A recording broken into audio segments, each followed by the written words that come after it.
bagaimana keistiqomahan seseorang dalam beribadah. Waktu itu yang kita bahas adalah tentang sahabat yang mulia yang bernama Bilal bin Rabah. Ya, Bilal bin Rabah. Sebuah kisah yang luar biasa. Sebuah kisah yang luar biasa bagaimana seorang Bilal yang mungkin secara fisik biasa-biasa saja. Bahkan kalau di kalangan orang Arab mungkin jauh lah fisiknya itu. Agak hitam, kuning, hidung itu.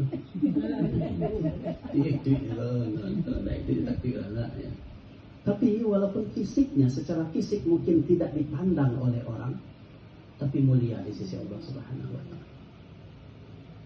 Walaupun secara fisik dia biasa-biasa saja. Secara status sosial, apalagi status sosial, beliau adalah mantan budak.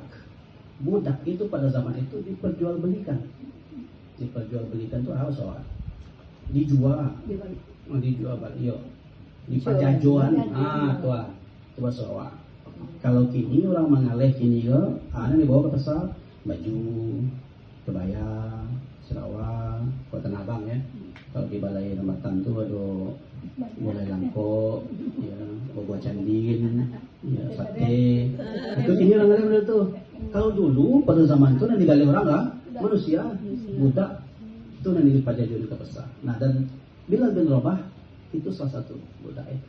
Tapi walaupun secara status sosial beliau seorang budak, mantan budak yang sekarang sudah dihapus dalam Islam, tapi mulia di sisi Allah dan mulia di sisi Rasulullah SAW.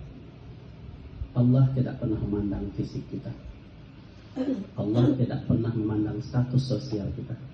Tapi yang Allah pandang adalah takwa kita. Takwa kita.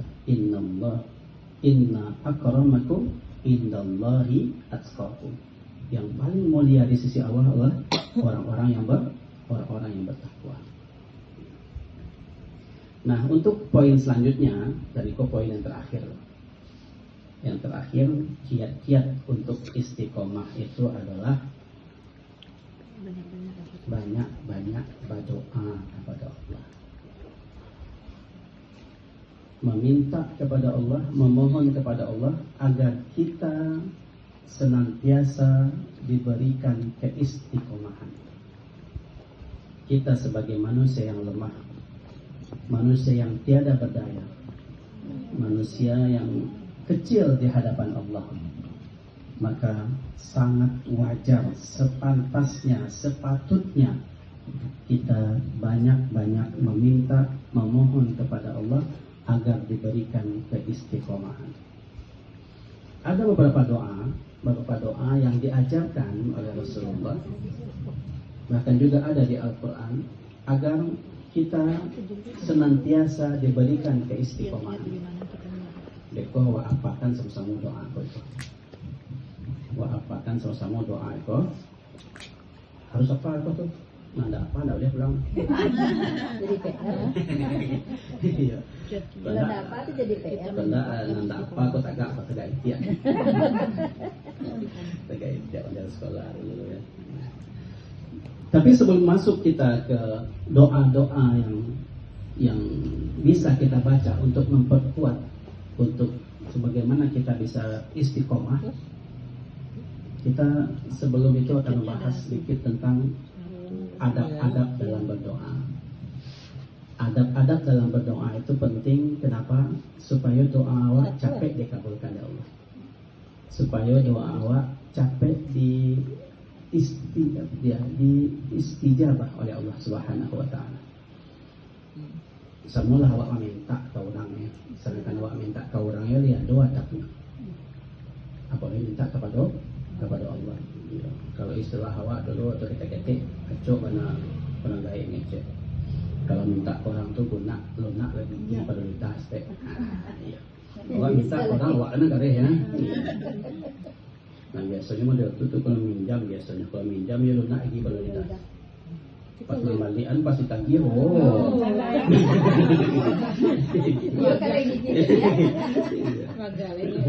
Iya.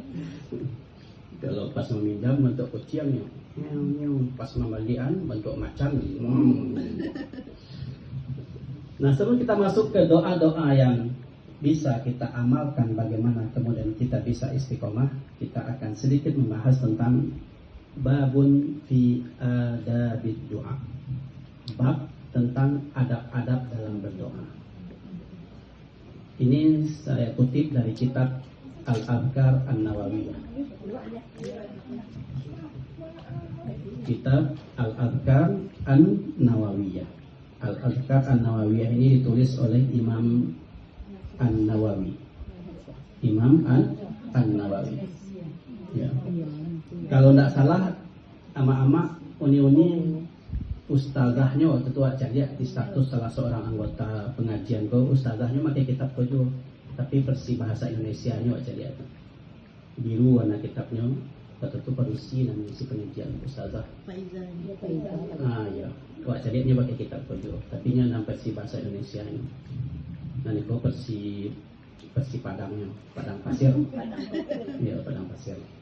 Ya. Padang lagi. Padang lagi. Babun fi adabid doa. Bab tentang adab-adab kita dalam berdoa. Ketika awak meminta kepada Allah, ketika awak berdoa kepada Allah, memohon kepada Allah, tentu harus ada adab-adabnya. Harus ada adab-adabnya supaya doa awak capek dikabulkan. Awak kan pengen tuh permintaan awak dikabulkan oleh Allah. Nah, supaya permintaan awak, doa awak capek dikabulkan oleh Allah, awak harus beradab dalam berdoa kepada Allah. Yang pertama, al-awwal,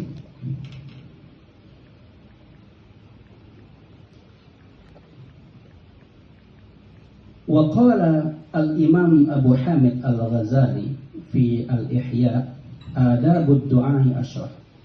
Hal ini juga dikutip oleh Imam Al-Ghazali dalam kitabnya Ihya Ulumuddin, bahwasanya adab-adab dalam berdoa itu ada 10. Adabud du'ai asyrah. Adab dalam berdoa itu ada 10. Indah kadape agak 10 dewa paling enggak agak masih agak 2. Nah, kalau ngecek ilmu usul fiqh tuh ma la yudraku kullu la yutraku kullu.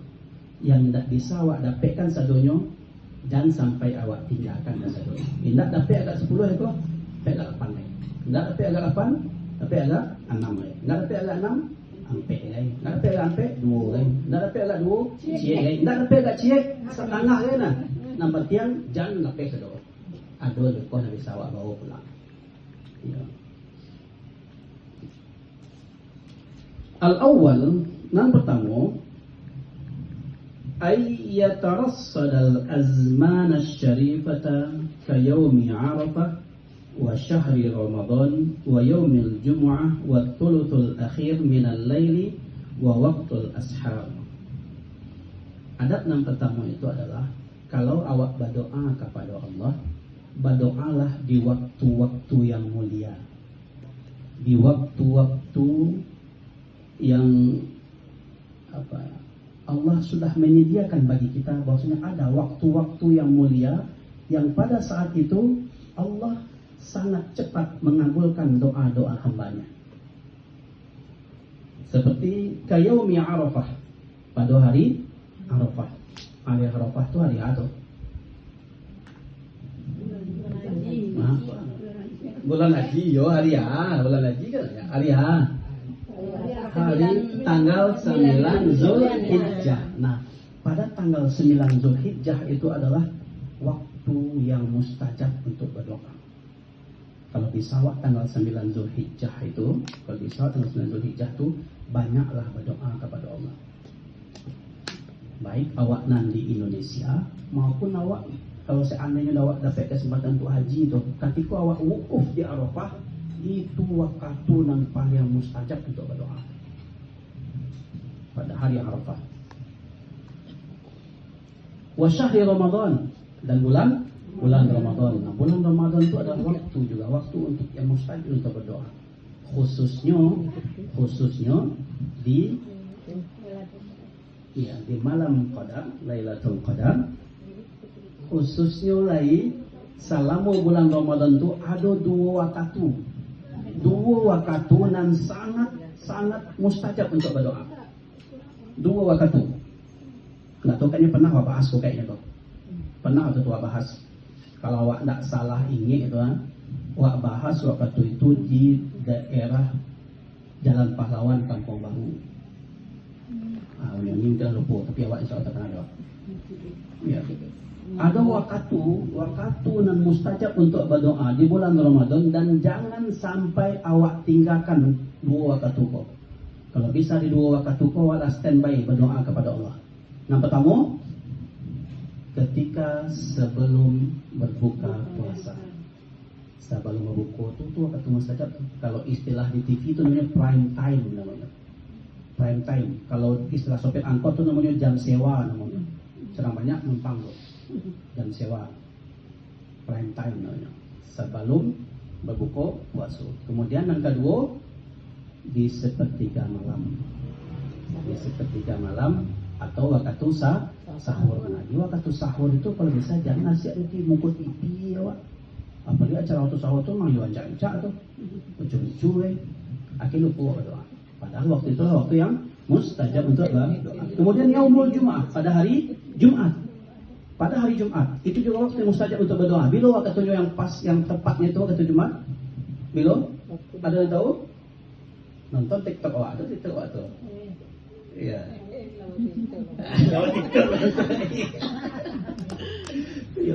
Ada waktu hari Jumat itu 24 jam.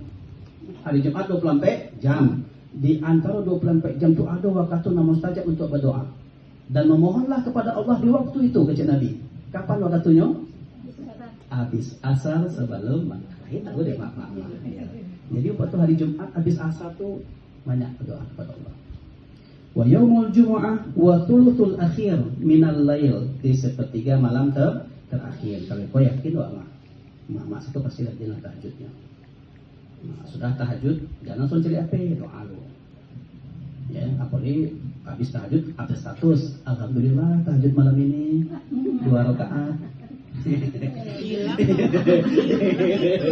Enggak ya? Enggak ya. Apalagi sedang sujud, enggak boleh tuh. Sedang sujud jangan update status.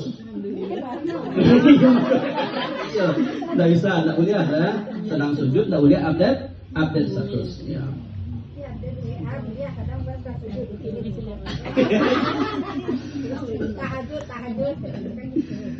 Wa yaumul jumu'ah wa thuluthul akhir minal lail, dan sepertiga malam akhir, sepertiga malam terakhir, wa waktul ashar, dan waktu sahur yang telah awak bahas tadi. Nah, kalau bisa di waktu kau minta doa kepada Allah. Atani, nan kedua, ayyaghtanimal ahwal asy-syarifah kahalati sujudi wal tiqa'il juyushi wa nuzulil ghaithi wa iqamatis salati wa ba'daha. Qultu wa halatu raqatil qalb.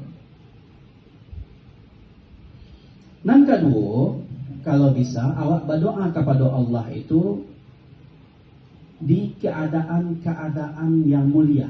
Kalau tadi kan waktu-waktu yang mulia. Kalau kini nan keadaan saat-saat yang mulia.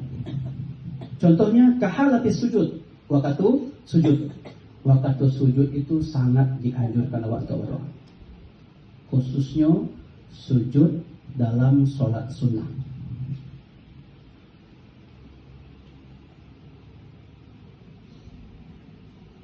Di Senin itu awak bahas beda Senin. Ada doa-doa yang dianjurkan awak baca ketika sujud. Nanti insya Allah bahas dari situ. Tapi secara umum itu maksudnya kajian itu tentang memahami bacaan sholat. Memahami bacaan sholat. Salah satu supaya awak khusyuk sholat awak adalah awak paham apa yang awak baca. Supaya sembahyang awak khusyuk, caranya adalah awak paham apa yang awak baca. Awak pahami. Mudah-mudahan bisa awak bahas. Ya, mulai dari takbiratul ihram, mulai dari niat takbiratul ihram sampai salam. Bila-bila bahasa ya. Termasuk ketika sujud. Ketika sujud adalah waktu yang sangat tepat untuk kita berdoa kepada Allah Subhanahu wa taala. Waltiqa'il juyush, dan ketika sedang berkecambuk perang, bertemunya dua pasukan. Ini kan ada perang.